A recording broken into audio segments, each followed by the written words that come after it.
Hi, I'm Dr. Pam Blackwell, and today we are here to discuss parenting a spiritually gifted child. With me are three of my friends who are remarkable women who are adult spiritually gifted people. Donna Nielsen, immediately to my left, is a writer, and we would say she's an empath. We could call her other things, but there's, next to her is Janet Russin, and Janet is a forensics medium. And Christy Greenouch, who is a spiritual healer. I joked last time we met, and that if we were up here talking about what we're going to talk about, we might have to worry about witch hunts, because each of us do have gifts that we use, and that other people in the room, that we do have to be careful of who we share what happens with us. And so we're just going to talk a little bit. I'm just going to ask them some questions here. Okay, can you give us an example of one of your spiritual gifts? Well, as Pam said, I work as a medium, and for lack of any other title, it's where I communicate with those who are deceased. And one of the ways that I've used that gift used that ability is to work with police and detectives or families of victims, or when a coroner's report doesn't match what the family knows or information that they've received. And that's a smaller part of what I do, but I work with individuals and families to communicate with their loved ones. And also finding family history information. So I did a reading for a woman, and unbeknownst to me, she was meeting with a genealogist. She wanted family history information. She was really stuck. The entire reading was just about that, and there were 17 names. It was a Sunday night. I'd finished the reading. I didn't want to bother her on a Sunday, but it was 9 o'clock at night, and I said to my husband, I just need to call her. I need to give her the reading tonight. So I called her, we got together, and she said, so interesting that you called, because in the morning, Monday morning, I'm meeting with the genealogist. She texted me after meeting with the genealogist, and she said, we found all 17 names. On a lighter note, Yes, on a those things are wonderful, but just on a practical note, I always joke in our family that I have two kinds of angels, shopping angels and research angels. And whenever shopping takes so much time, and whenever I need something, I just sort of call them in my mind and say, okay, I need this, and I'm willing to pay up to that, and I want the best you can get for me in this time, and just take me there.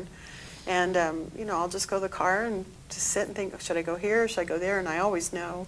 And then when I was writing my book and doing research, I several times had books fall off the shelf and onto the ground, open to the thing I needed when I was reaching for the book next to it. And so it's really helpful. It saves a lot of time, and it's kind of fun, for a mundane task to feel like you've got that. I'm really trying to be a little lighthearted about it, but it can be useful too that way. We all have a past, we all have a story, and sometimes those wounds stay stuck and stored within the body, and I'm able to see inside it. And to me, I feel like I'm just a messenger, because I receive from the other side very freely and helping them do forgiveness work, helping them to release, helping them to be able to move on and be free from that which holds them down. I also am able to go into homes and see where there's portals that are open, either dark ones or light ones. You have different kind of portals and energy centers that come that need to be closed down, or to help an energy shift in the home if there's a lot of negativity going on, and we can help clear that and move that on so that you can feel light and feel free, and to not be afraid of what we can't always see or what we can't always feel or understand. Because sometimes fear gets in the way of a lot. So if I can kind of summarize and just add a little bit to the benefits of being a spiritually gifted adult, would be things like the ability, precognition, the ability to know things that are going to happen before they happen.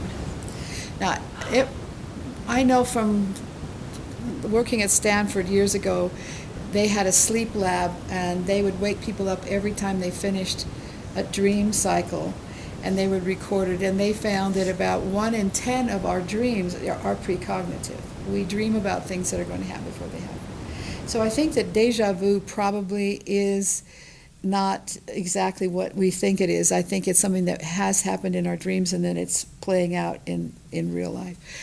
But anyway, no matter how it is, the idea that we know that something is going to happen before it happens. The ability to be telepathic, the ability to communicate at a distance with someone without the knowledge, like without your cell phone or whatever. Another thing is what I call living in the Tao, living in the way, living in the moment, where then synchronistic things occur. So we have, like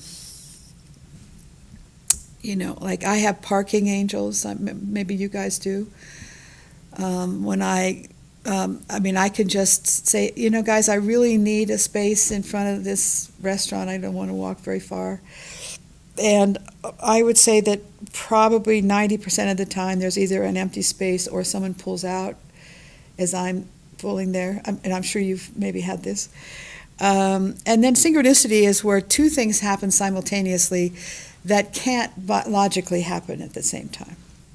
Like, how in the world did that happen? How could that possibly be that, that this or this happened? And when you're living in this kind of, what we're going to talk about, expanded state, these things occur. Awareness of spirits, both good and evil. I work as a therapist, and I would say that maybe 1 out of 6 or 7 people who first come to me for therapy come with someone else who's probably a relative who's on the other side, and I'm aware of that person entering in the room. I don't see, I'm very jealous of some of these people's gifts, but I certainly can sense who's there, and I can sense whether it's male or female, old or young or whatever. And so often what will happen is that somehow early on I'll say, were you very close to a grandfather? And usually that'll get the, yes, oh my gosh, I miss him, he's been gone, and I feel like he's around me sometime when we just blow up, And then that gets us onto a subject that probably we wouldn't have, or at least not got that quickly. And most of the time, they don't come back again. It's almost like they brought them to my office, and then that's the end of that. And as Christy was saying, also just knowing if you walk into a house or walk into a building or walk into a space, and know if it has bad vibes, we wouldn't quite say evil spirits, but we certainly are sensitive to that, and I think can help clear places too, can't they? Yeah, we can. Okay. So if we go back to just ask the question, and we're staying on adults for just a minute because I just want you to see the face of what happens when people grow up and they're not neurotic. Well, that's subjective. Okay, I'm a psychologist, and I can verify that these 3 women are just fine. Thank you. Okay.